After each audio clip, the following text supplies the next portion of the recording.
नमस्कार, आपका बहुत बहुत स्वागत है आज के हमारे इस कार्यक्रम में। देखिए, विजयदशमी का पर्व मनाया जा रहा है। 9 दिन मैया माता रानी के 9 स्वरूपों का हमने पूजन किया और आपने जाना मैया के 9 रूपों के बारे में। और आज है 10वां दिन यानी दशहरा। पूरे देश में हर्ष और उल्लास से आज दशहरा का पर्व मनाया जा रहा है। रावण का दहन होगा। तो हमारे साथ जुड़ चुके हैं अधिक जानकारी के लिए हमारे वरिष्ठ पत्रकार विजय कुमार जी। आपका बहुत बहुत स्वागत है हमारे इस कार्यक्रम में सर। नमस्कार जी सर। तो सर हमसे विस्तार में बताएंगे कि दशहरा पर्व क्यों मनाते हैं हम और इसकी मान्यता क्या है। जी सर। वैसे तो हमारे देश में बहुत त्यौहार मनाए जाते हैं, लेकिन सावन से लेकर और आज दिवाली तक हम लोग जैसे दशहरा, दिवाली, नवरात्रे और अनेक त्यौहार मनाए जाते हैं। लेकिन दशहरे का जो पर्व है उसके लिए एक बहुत बड़ा इस तरह का एक व्यवस्था की जाती है जो हमारे शास्त्र कहते हैं। हमारे शास्त्र हम दशहरे के लिए बहुत बड़ा महत्व बताते हैं, क्योंकि हमारा जो आज का दशहरा है वो आज के दिन को इस तरह से बताया गया है कि आज शनिवार का दिन है और पंचांग के अनुसार आज दशम तिथि है। तिथि को अगर हम देखें तो तिथि के अनुसार हमारा आज का दिन पूर्णा तिथि है और आज के दिन में जब पूर्णा तिथि होती है तो इसको धर्मणी के नाम से पुकारा जाता है। जब हम धर्मणी के नाम से पुकारते हैं तो यहाँ पे जो हमारे आज के दिन और तिथि के जो देव हैं उनको यमदेव माना गया है। और यमदेव मानने के साथ साथ जब हम यमदेव की पूजा करते हैं तो हमें किसी भी प्रकार का भय नहीं रहता, और जो लोग यम की पूजा करते हैं उनको कभी भी उनके घर में अकाल मृत्यु नहीं होती। तो ऐसी चीज़ों को लेकर के आज का दिन बहुत ही महत्वपूर्ण दिन है। और दसवीं तिथि है उसके अनुसार और आज जो दशहरा मनाया जा रहा है उसके अनुसार हम ये कह सकते हैं कि आज का दिन एक बहुत बड़ा दिन होने के साथ साथ जो एक बुराई है, बुराई के ऊपर अच्छाई का बहुत बड़ी जीत का त्योहार है। और हम देश दुनिया में इस चीज़ के लिए हर दिन लड़ते हैं कि बुराई को ख़त्म किया जाए, सच्चाई को, अच्छाई को आगे लाया जाए। लेकिन बुराई को किस तरह से ख़त्म किया जाए उसके बारे में कुछ लोग ही सोच पाते हैं। जी जी जी। जैसे कि सर ने कहा दशहरा और विजयदशमी, इसके बारे में तो हम जानते हैं, लेकिन जो बातें हमारे दर्शक नहीं जानते, जैसे कि आज शनिवार का दिन है, शमी के पेड़ का महत्व और माँ लक्ष्मी की पूजा की जाती है। तो इन तमाम सारी जानकारियों के बारे में सर ने बताया। और यमदेव को माना जाता है, और जिस घर में कहा जाता है कि जिस घर में तुलसी माता का वास होता है, जिस घर में हम तुलसी का पौधा रखते हैं, वहाँ यमदेव जो है वो भटकते भी नहीं है। जी सर, इस पे क्या? जी हाँ, कुछ बातें ऐसी होती हैं जो हमारे शास्त्रों में बताया गया है। हमारे शास्त्रानुसार अगर देखा जाए तो जहाँ पर तुलसी का पेड़ होता है हम हर दिन वहाँ पर एक दीपक जला करके रखते हैं, और हम जहाँ पर तुलसी का पेड़ रखते हैं वहाँ पर बहुत शुद्धता होती है।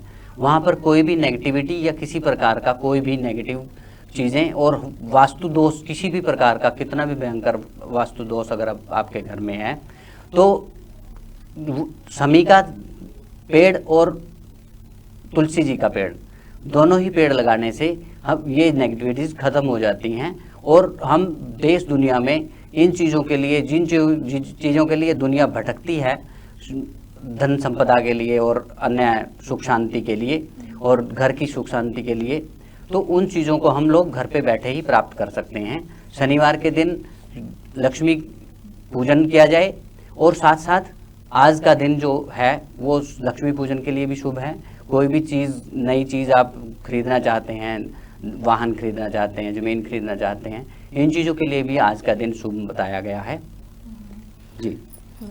तो जैसे कि अभी चतुर्मास चल रहा है, कहा जाता है कि नए कार्य नहीं कर सकते, लेकिन अभी जैसे नवरात्र चल रहे हैं और विजयदशमी पर हम शस्त्र पूजा भी करते हैं, तो इससे नए कार्य की शुरुआत भी हम कर सकते हैं। जी जी, जैसे आपने बताया कि नया जो शस्त्र पूजन है, शस्त्र पूजन आज से ही नहीं, हमारे देश दुनिया में शस्त्र पूजन को शुरू से ही, जब से हम लोग अपनी रक्षा के लिए कोई भी शस्त्र धारण करते आए हैं, तो हम लोग एक दिन हमने निर्धारित किया हुआ है जिसको हम शस्त्र पूजन के लिए दशहरे का दिन माना जाता है। दशहरे का दिन इसलिए माना गया है क्योंकि इस दिन भगवान राम ने रावण पर विजय प्राप्त करके अपने शस्त्रों को वहाँ पर रख दिया था और उनका फिर पूजन किया गया था।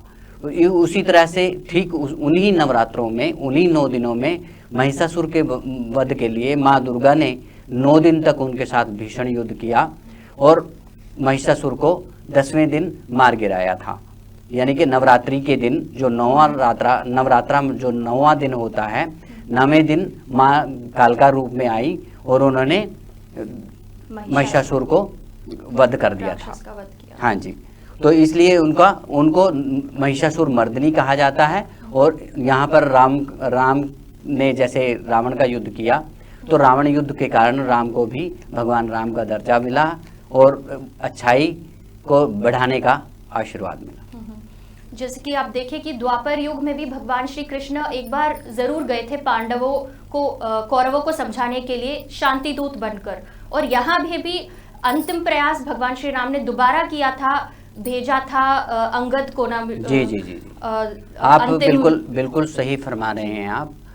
जैसे वृंदा ने बताया कि पहली बार दूत के रूप में ढूंढने के लिए सीता माता को हनुमान जी गए और उन्होंने फिर दूत के रूप में समझाते हुए रावण को कहा कि मूर्ख रावण, तुम माता सीता को श्री राम के हाथों में सौंप दो और उनको वापस लौटा दीजिए, नहीं तो आपका सर्वनाश हो जाएगा।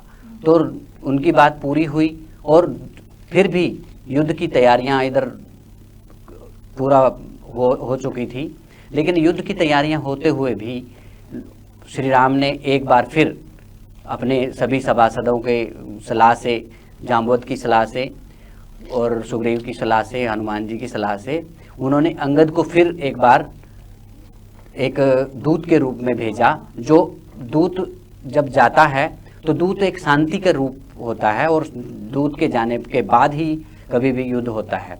पहले युद्ध नहीं होता, युद्ध से पहले शांति दूत भेजा जाता है। तो शांति दूत के रूप में अंगद को भेजा गया। अंगद के भेजने पर उन्होंने रावण के साथ बातचीत किया और बातचीत करने के बाद जब उनसे वो युद्ध नहीं रोका गया तो फिर उसके बाद हमला किया गया। अंतिम प्रयास, क्योंकि धीरज रखने के बावजूद भी भगवान जब राम वनवास में गए तो अपने शस्त्रों को उन्होंने नहीं त्यागा। अपने रक्षा के लिए, धर्म की रक्षा के लिए उन्होंने हमेशा शस्त्र उठाए। तो कई प्रयासों के बाद अंत में आखिर भगवान राम को रावण को मारना पड़ा। भगवान राम तो ऐसे बुराई से अच्छाई की जीत, अपने अंदर के रावण जो भी हमारे काम, क्रोध, लोभ, मोह और अहंकार, इसको मिटाने का हम प्रयास करते हैं। जब तक हम अंदर से दृढ़ निश्चित नहीं हो पाते कि इंसान जब तक खुद से ना चाहे वो अपने आप को बदल नहीं पाता। देखिए, वैसे तो जो आपने बात की है 5 प्रकार के ये बुराई हैं हमारे शरीर में, और हर मानव में ये बुराइयां रावण के रूप में होती हैं। लेकिन जब राम का रूप आ जाता है, जब आप शांति के रूप में आ जाते हैं, जब आपको ज्ञान हो जाता है, जब आपको आत्मा का ज्ञान, स्वयं का ज्ञान हो जाता है, तो आप वहाँ पर स्वयं का ज्ञान होने पर सभी काम, क्रोध, मोह, मत्सर, जितने भी ये 5 प्रकार के जो आपके कंटक हैं जीवन के, इनको आप निकाल देते हो। तो उनके निकालने के बाद आपका जीवन बिल्कुल सुगम और स्वस्थ हो जाता है। वहाँ पर आपका रूप राम का हो जाता है और राम रूप में कभी भी आपको कोई दुर्भाग्य नहीं होता और किसी प्रकार से भी आपको कोई नुकसान नहीं होता। और मनुष्य जीवन हमें 84 लाख योनियां हमने लिया है और उसके बाद कई पुण्य फल प्राप्ति के बाद हमें मनुष्य जन्म मिला है। तो इसका उद्देश्य यही है कि हम अपना स्वभाव सुधारें, अपने आप को श्रेष्ठ से श्रेष्ठ आत्मा बनाएं और अपने बुराइयों को मतलब दूर होने दें, अपने आप को समझाएं। तो भगवत नाम से भी बहुत प्रभाव पड़ता है, भगवान के नाम से। जी हाँ, जैसे श्री राम ने अपने शांति दूत और अपनी शांति रूप से रावण के इतने बड़े परिवार को और इतने बड़े बड़े राक्षसों को इतने बड़े बड़े वरदान होते हुए मार गिराया एक शांति रूप के साथ और एक ज्ञानी रूप में। जब श्री राम को ज्ञान था तो उन्होंने इतनी दूर जा करके पूरे देश को छोड़ करके दूसरे देश के साथ लड़ाई करना और किसी दूसरी जगह पर इतनी दूर जा करके लड़ाई करना जिसका भेद भी नहीं था कि कहाँ पे है, तो वहाँ पर एक सूक्ष्म पुल बना करके ही उस पे हमला कर देना और इतना बड़ा युद्ध जीत लेना। सिर्फ वहाँ पर कुछ वानर रूपी लोगों का सहारा लेकर के वानर जाति के लोगों ने उनका साथ दिया और किसी भी प्रकार के मानव जो थे मानव रूपी लोगों ने नहीं साथ दिया। वहाँ पर यह भी एक बहुत बड़ा संदेश जाता है कि एक पशु को अगर हम पालते हैं किसी प्रकार से तो वो पशु भी हमारा किस तरह से साथ देता है कि एक पशु से हम प्यार करते हैं। तो आज दुनिया में संस्कृति को मानने वाले लोग, संस्कृति को जानने वाले लोग इसीलिए पशु प्रेम की ओर बढ़ रहे हैं। जी जी, और यही हमारा सनातन धर्म भी कहता है कि जी, हमारा सनातन धर्म तो हमेशा ही यही कहता है कि सब आत्माओं में भगवान है और आत्मा सो परमात्मा।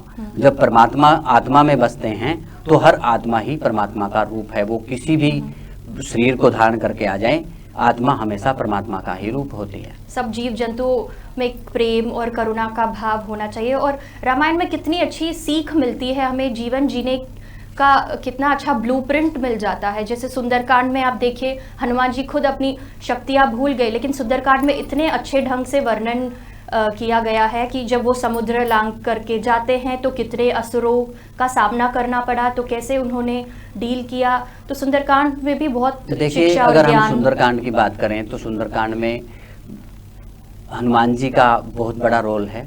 और हनुमान जी, जब वाल्मीकि रामायण का एक लेख आता है, जब हनुमान जी के नाम से हनुमान कांड रख दिया गया इस कांड का नाम, तो उन्होंने कहा कि नहीं, मेरे नाम से इस कांड का नाम मत रखिए।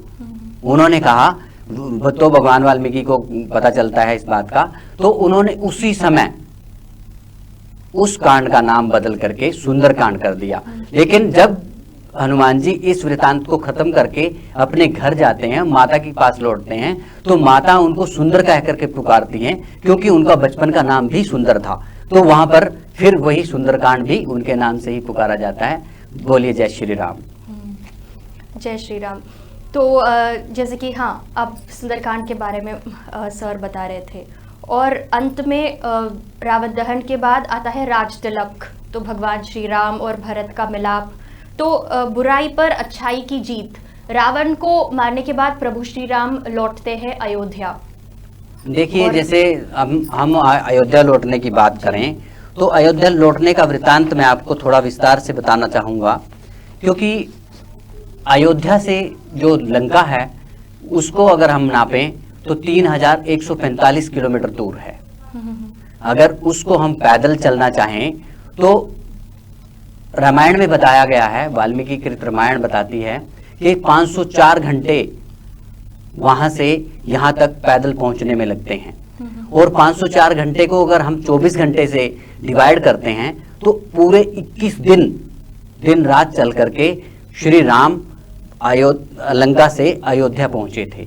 21वें दिन, जब 20 दिन के बाद, दशहरा से ठीक 20 दिन बाद 21वें दिन दिवाली को मनाया जाता है, तो भगवान श्री राम 3145 किलोमीटर पैदल चल के लगातार 504 घंटे पैदल चल के अयोध्या पहुंचे थे।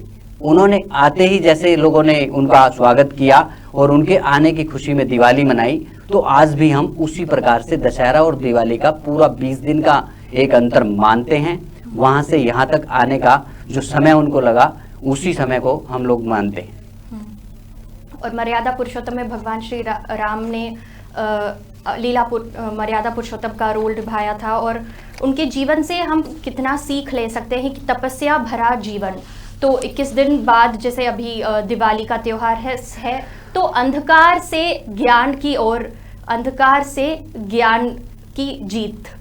और भगवान नाम लेने से भी हमारे अंदर, जैसे तुलसीदास महाराज कहते हैं कि ज्ञान का प्रकाश होता है। राम नाम मणिदीप धरु, जीह देहरी द्वार, तुलसी भीतरो जो चाहसी उजियार। भगवत नाम से अपने भीतर भी प्रकाश और ज्ञान का उजाला हो जाता है।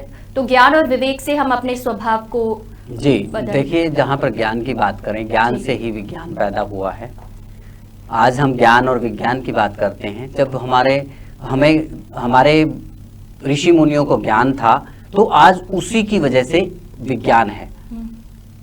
तुलसीदास जी ने तो पहले ही रामायण में बता दिया था कि जो सूर्य है हमारे, वो कितने दूर हैं।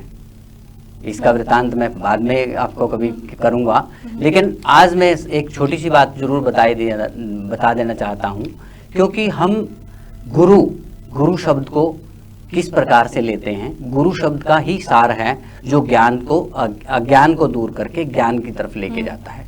गु मैंने होता है अंधकार और रू मैंने होता है प्रकाश। जब हम अंधकार से प्रकाश की तरफ जाते हैं तो हम किसी गुरु का सहारा लेते हैं। जब हम किसी गुरु का सहारा लेकर के ज्ञान प्राप्त कर लेते हैं और ज्ञान से हम अपने विवेक से और ज्ञान से पूरे देश को प्रकाशित करते हैं, तो वहां पे वो दिवाली का उजाला मनाया जाता है। इसी को हम दिवाली कहते हैं।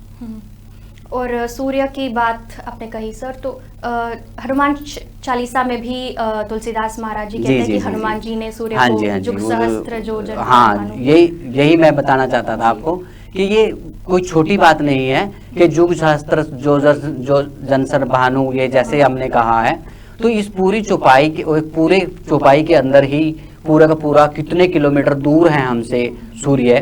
बाद में वैज्ञानिकों ने पता किया, पहले ज्ञान से पता किया गया, फिर विज्ञान ने पता किया। क्योंकि हमारे देश के जो ऋषि मुनि, जो हमारे बहुत बड़े ज्ञानी महाज्ञानी लोग थे, उन लोगों ने सब चीजें हमारे रामायण महाकाव्य और महाभारत नाम के महाकाव्य में सब कुछ लिख दिया है। पूरा श्रीमद् भागवत में पूरा लिख दिया गया है। उन चीजों को अगर हम ध्यान से पढ़ते हैं तो वहां पर एक एक चीज का अर्थ हमें, किसी भी प्रकार से आप दुखी हों तो दुख के रूप में आप किस तरह से सुख प्राप्त कर सकते हैं, और सुख में आप किस तरह से ज्यादा सुखी रह सकते हैं, और उस सुख को किस तरह से निरंतर बनाए रख सकते हैं। इन सब चीजों का वृतांत वहां पर दिया गया है। हम अगर सुख शांति और परिवार में प्यार चाहते हैं तो हमें भगवत गीता और रामायण का पाठ जरूर करना चाहिए। जी हाँ, हर घर में जैसे कहते हैं कि लोगों को संशय रहता है कि महाभारत है तो महाभारत हो जाएगा, ऐसा नहीं है। उसमें जीवन का ज्ञान, जीवन जीने की कला, कैसे जीना चाहिए, ये रामायण से सीखते हैं, और महाभारत से क्या गलतियां हमें ना करनी चाहिए ये सीख मिलती है। और जैसे विवेक की बात सर ने कही, तो ज्ञान और विवेक जैसे भक्ति माता के पुत्र है। जी सर। जी हाँ, ये देखिए, हमारा जो संस्कृति है और हमारा जो पिछला इतिहास है, उसके अंदर इतनी चीज़ें भरी पड़ी हैं कि हम एक चीज़ को देखते हैं तो उसके साथ साथ हजार चीज़ें हमारे सामने आ जाती हैं। हम एक वृत्तांत को पढ़ने जाते हैं, लेकिन उस वृत्तांत के सामने हजार लोगों का जो करैक्टर है, उस करैक्टर के अनुसार हम अलग अलग वृत्तांत, हमारे पास हजार वृत्तांत आ जाते हैं। लेकिन हम किसको पहले पढ़े, वो हमारा विवेक काम करता है, और जिसको हम पहले जिस तरह से ध्यान करते हैं उसी तरीके से हमें ज्ञान भी प्राप्त होता है। अगर हम अच्छाई का ज्ञान प्राप्त करना चाहते हैं तो अच्छे लोगों को अनुसरण करेंगे और अच्छे लोगों को पढ़ेंगे। अगर हम बुराई का अनुसरण करना चाहते हैं तो बुराई को पढ़ेंगे और बुराई का ही हम लोग अनुसरण करते हैं। इसीलिए कहा जाता है कि जिसका चिंतन करते हैं, जिसमें मन लगता है, हम वैसे ही बन जाते हैं। चिंता से चिंतन और चिंतन से चिता, ये दो चीजों में सिर्फ अंक की बिंदी का ही फर्क है। यहाँ पर हम चिंतन अगर करते हैं तो चिंतन हम मन से किसी अच्छी चीज का कर सकते हैं, लेकिन जब हम चिंता किसी चीज की करते हैं तो चिंता और चिता में कोई फर्क नहीं होता है। जैसे मन चंचल है, मन भागता रहता है और मन में सारे दोष और विकार आते हैं। और शास्त्रों में, जैसे शास्त्रों की बात सर ने की, तो शास्त्रों में हमारे ऋषि मुनियों ने कब से मतलब बहुत एक्यूरेट जानकारी, और हर जीवन के हर क्षेत्र की समस्या का फल, हर क्षेत्र की समस्या का जो भी हमें निवारण चाहिए वो मिल सकता है। तो गुरु के ज्ञान से हमें मार्गदर्शन मिल जाता है अगर हम शास्त्रों का अध्ययन करें तो। जी, तो आज के दशहरा के दिन भगवान नीलकंठ को क्यों पूजा जाता है, क्या है महत्व और रहस्य, इसके बारे में जानते हैं हमारे सर से। जी सर। देखिए वृंदा, सबसे बड़ी बात ये है कि नीलकंठ को क्यों पूजा जाता है। वैसे तो भगवान नीलकंठ के बारे में सभी जानते हैं कि जब समुद्र मंथन हुआ तो जो वहाँ से हलाहल निकला था, जो जहर निकला था, उस जहर को पूरी पृथ्वी पर कोई भी धारण करने को तैयार नहीं था। तो महादेव महाराज ने अपने उस हलाहल को, उस जहर को अपने कंठ में धारण कर लिया था, जिस कारण उन्हें नीलकंठ कहा जाता है। और उनके पूजा की जो बात करें, जब राम ने रावण को मार गिराया और उनका वध कर दिया, तो उनको ब्रह्म हत्या का एक श्राप लग जाता है, ब्रह्म हत्या का दोष लग जाता है।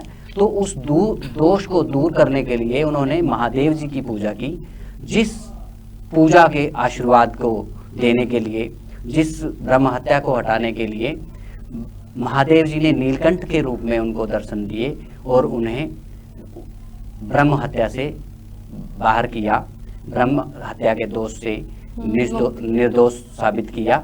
तो भगवान नीलकंठ ने ही उनको दर्शन दे करके श्री राम का आशीर्वाद दिया था। इसलिए नीलकंठ महाराज की पूजा आज भी हम लोग करते हैं और आज के दिन, दशहरे के दिन, नीलकंठ जी का, महादेव जी के नीलकंठ रूप का दर्शन करना चाहिए। और मैया दुर्गा के भी पंडाल सजाए जाते हैं। जी इसकी, जी जी इसकी मान्यता। मैया के तो जैसे पंडाल हैं, हम लोग 9 दिन से सजाते आ रहे हैं।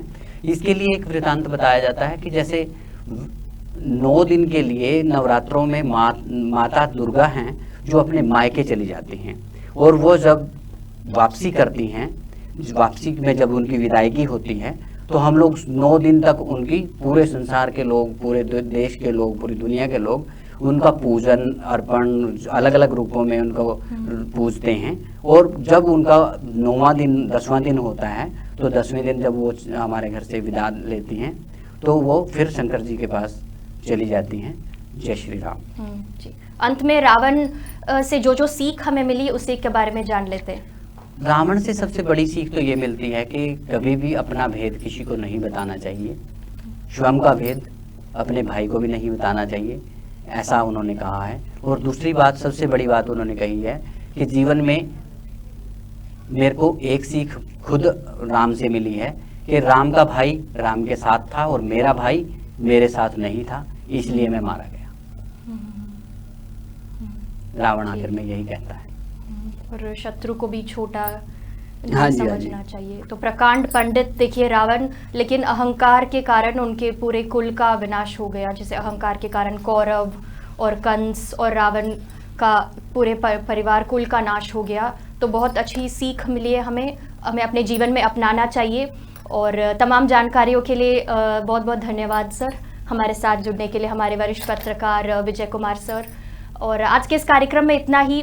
आप सभी को दशहरा और विजयदशमी की ढेर सारी शुभकामनाएं। नमस्कार। जय श्री राम।